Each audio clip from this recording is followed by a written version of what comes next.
दशकौंदेखि अन्तरिक्ष त्यस्तो ठाउँ बनेको छ जहाँ आज धेरै मुलुकहरूले आफ्नो महत्त्वाकांक्षी प्रतिस्पर्धा गरिरहेका छन्।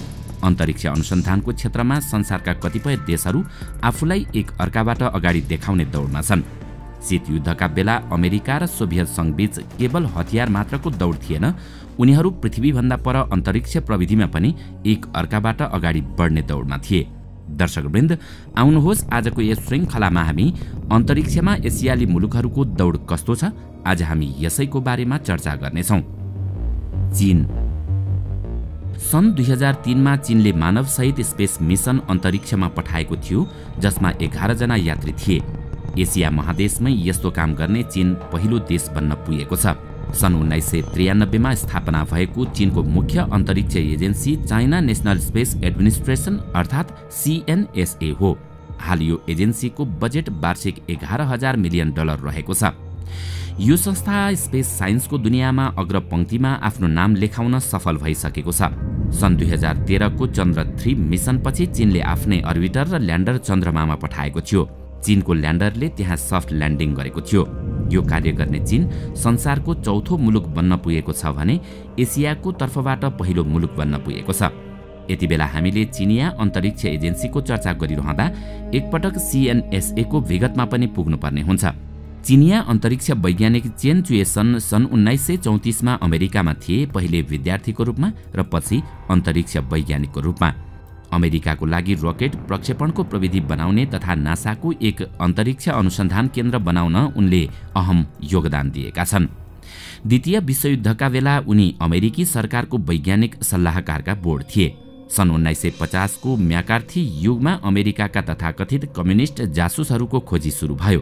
त्यसबेला अमेरिकी सरकारले उनलाई नजरबन्दमा राख्यो र कोरियाली युद्धका बेला पक्रिएका अमेरिकी पाइलटहरूको बदलामा चीनलाई सुम्पियो। तर उनलाई चीनमा पठाउनु सबैभन्दा ठूलो गल्ती भएको त्यतिबेलाका एकजना वरिष्ठ अमेरिकी सैनिकले बताएका छन्। अमेरिकाको यो निर्णयबाट चीन खुसी थियो। चीनसँग अचानक एकजना यस्तो विज्ञ आएका थिए जसले उसका वैज्ञानिकलाई तालिम दिन सक्दथे। उनकै कामको परिणाम स्वरूप चीनले आफ्नो अन्तरिक्ष कार्यक्रम खडा गर्यो। चीनिया राष्ट्रपति माओले सन् 1958 मा अन्तरिक्ष कार्यक्रमको घोषणा गरे। त्यसको एक दशकपछि नै चेन चुएसनको नेतृत्वमा पूर्ण रूपमा स्वदेशमै बनेको स्याटेलाइट चीनले प्रक्षेपण गर्यो। उक्त कदमबाट चीनले पूरै विश्वलाई एक जबरजस्त सन्देश दियो। त्यसबेला पृष्ठभूमिमा द ईस्ट इज रेड अर्थात् पूर्व रातो छ भन्ने गीत गाइएको थियो। त्यो एक प्रकारले चीनको अघोषित राष्ट्रगान नै बनेको थियो, जसमा कम्युनिस्ट पार्टी र माओ सेतुङको बयान गरिएको थियो। त्यो बेलासम्म अमेरिका र रुसले अन्तरिक्षमा आफ्ना अन्तरिक्ष यात्री पठाइसकेका थिए।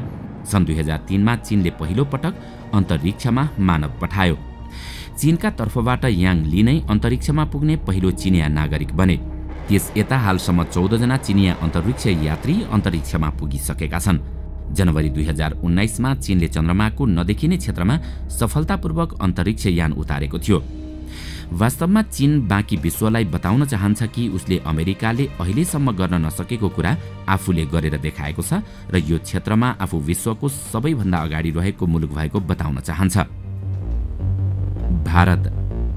त्यसो त यता भारत पनि अन्तरिक्ष कार्यक्रममा बेजोडले अघि बढिरहेको छ।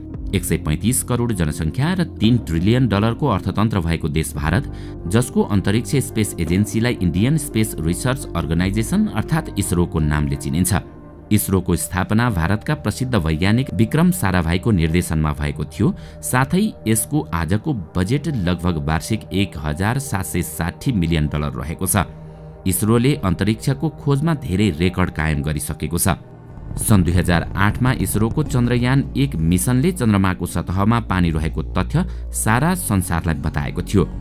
सन् 2013 मा इसरोले आफ्नो अर्बिटर सफलताका साथ मंगलको अर्बिटमा पुर्याएको थियो भने यसले मंगल ग्रहको सतहमा तस्बिर समेत लिएको थियो।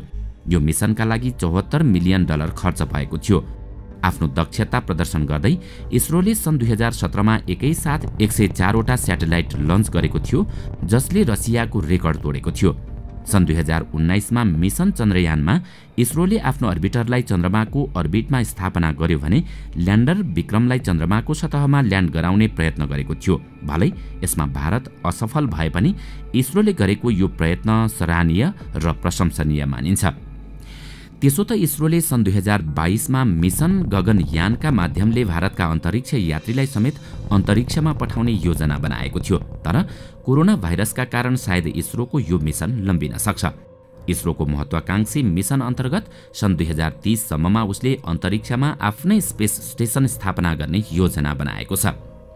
त्यसो त भारत अन्तरिक्ष कार्यक्रममा विश्वमै कम खर्चमा मिसनहरू गर्ने मुलुकमा पर्छ। आज भारतकै अन्तरिक्ष कार्यक्रम मार्फत अरू साना देश, विदेशी कम्पनीहरू तथा एजेन्सीहरू अन्तरिक्षमा आफ्ना मिसनहरू सञ्चालन गरिरहेका छन्। भारतले आफ्नो अन्तरिक्ष कार्यक्रमको सुरुवात सन् 1960 को दशकमा सुरु गरेको थियो। भारतको उद्देश्य न त अन्तरिक्षमा आफ्नो उपस्थिति दर्ज गराउनु थियो, न त अन्तरिक्ष अनुसन्धानमा अगाडि रहनु थियो।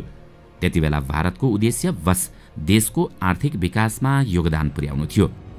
भारत जस्ता विकासशील देशका लागि यो कदम अति महत्त्वपूर्ण थियो, किनकि उनीहरूका लागि पैसाको सही प्रयोग आवश्यक थियो। विकासको कामका लागि अन्तरिक्षको प्रयोगको निर्णय गरियो। स्याटेलाइट तस्विरको माध्यमबाट नक्सा बनाइयो र त्यसैको मद्दतले खनिज पदार्थको उत्खननको योजना बनाउन सजिलो भयो। भारत जस्ता ठूलो देशहरूमा स्थलगत तरिकाहरू अपनाउनु भनेको सबै ठाउँमा पुग्नु हो, जुन निकै महँगो हुन सक्थ्यो। दूरदराजका ठाउँहरूसम्म पुग्नका लागि स्याटेलाइटको प्रयोग सस्तो विकल्प थियो। स्याटेलाइट तस्विरबाट पानीका स्रोतहरूका बारेमा जानकारी प्राप्त भयो र वृक्षारोपणको प्रयास कति सफल भयो भन्ने बारेमा पनि तथ्याङ्क उपलब्ध भयो। जलवायु परिवर्तनसँग जुझ्नका लागि समेत स्याटेलाइटको प्रयोग उपयोगी भयो। यसले माझीहरूलाई समुद्रमा जाने र माछाको खोजी गर्नमा समेत राहत मिल्यो, किनकि प्रतिकूल मौसम हुँदा अन्तरिक्षबाट स्याटेलाइटको माध्यमले ट्र्याकिङ गरी मानिसहरूलाई उनीहरूको मोबाइल फोनमा जानकारी दिइन्छ। भारतको आर्थिक विकासमा उसको अन्तरिक्ष कार्यक्रमको विशेष योगदान रहेको छ। तर हालैका दिनहरूमा यसको उद्देश्य बदलिएको छ। सन् 2018 मा प्रधानमन्त्री नरेन्द्र मोदीले सन् 2022 सम्ममा भारत आफ्नै यानबाट अन्तरिक्षमा मानिस पठाउने विश्वको चौथो मुलुक बन्ने घोषणा गरे।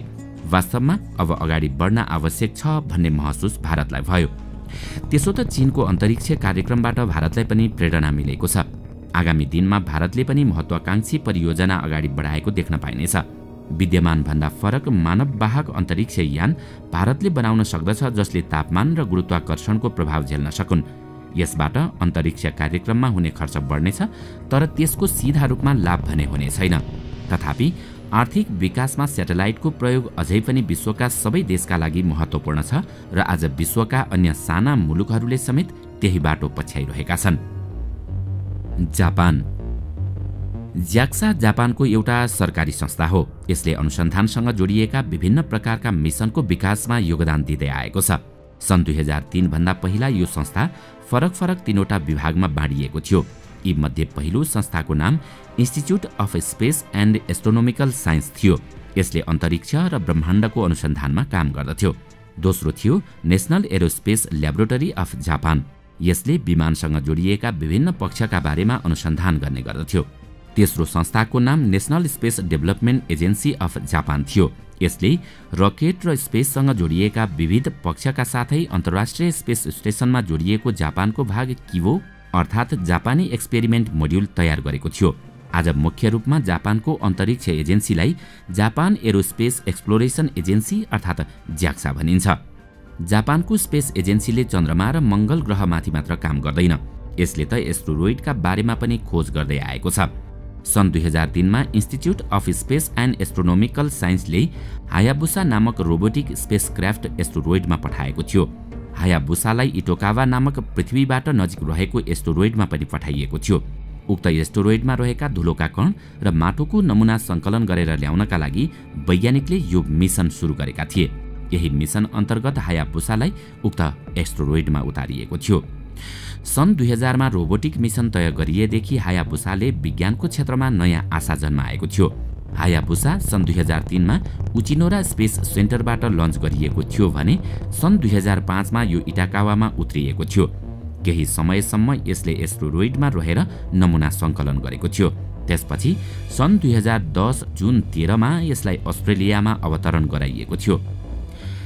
ज्याक्साले सन् 2014 डिसेम्बर 3 मा अर्को एस्टेरोइड 162173 रिग्युमा हायाबुसा 2 पठाएको थियो। यसको काम पनि हायाबुसाको जस्तै थियो, तर यसको अवतरण गर्ने स्थान फरक थियो। 162173 रिग्यू सानो आकारको एस्टेरोइड हो। यसको व्यास 1 किलोमिटर छ। हायाबुसा 2 सन् 2014 मा लन्च गरिएको थियो भने सन् 2018 मा यसले उक्त एस्टेरोइडमा पाइला टेकेको थियो। त्यहाँबाट नमुना सङ्कलन गरेर सन् 2019 नोभेम्बरमा हायाबुसा 2 पृथ्वीमा फर्किएको थियो। तपाईले इन्फ्रारेड एस्ट्रोनोमीका बारेमा त पक्कै सुन्नु भएको होला।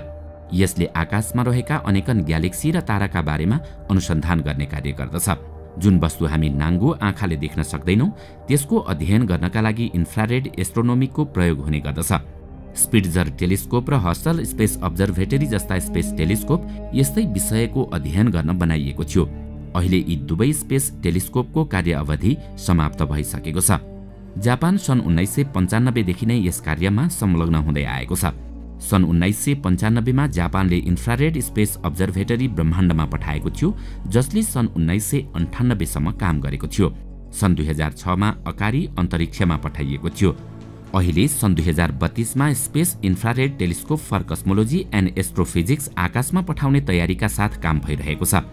इन्फ्रारेड एस्ट्रोनोमीमा मात्र नभई एक्सरे एस्ट्रोनोमी, रेडियो एस्ट्रोनोमीका साथै सूर्यमाथि अध्ययन गर्न ज्याक्साले कैयौं स्याटेलाइट पठाइसकेको छ।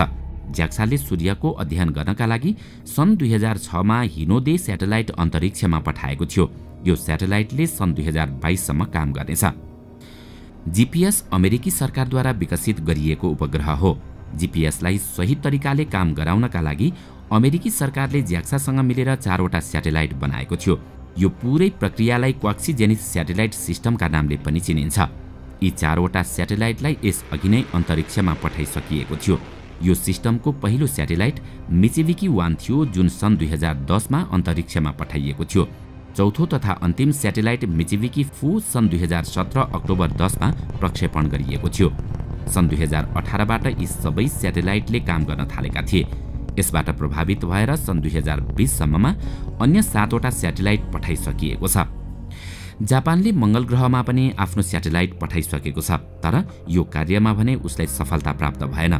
तर ज्याक्सा यत्तिकैमा रोकिनेवाला थिएन। उसले मंगल ग्रहमा मानिस पठाउनेदेखि चन्द्रमामा स्थायी मानव बस्ती बसाउने योजना पनि बनाएको छ।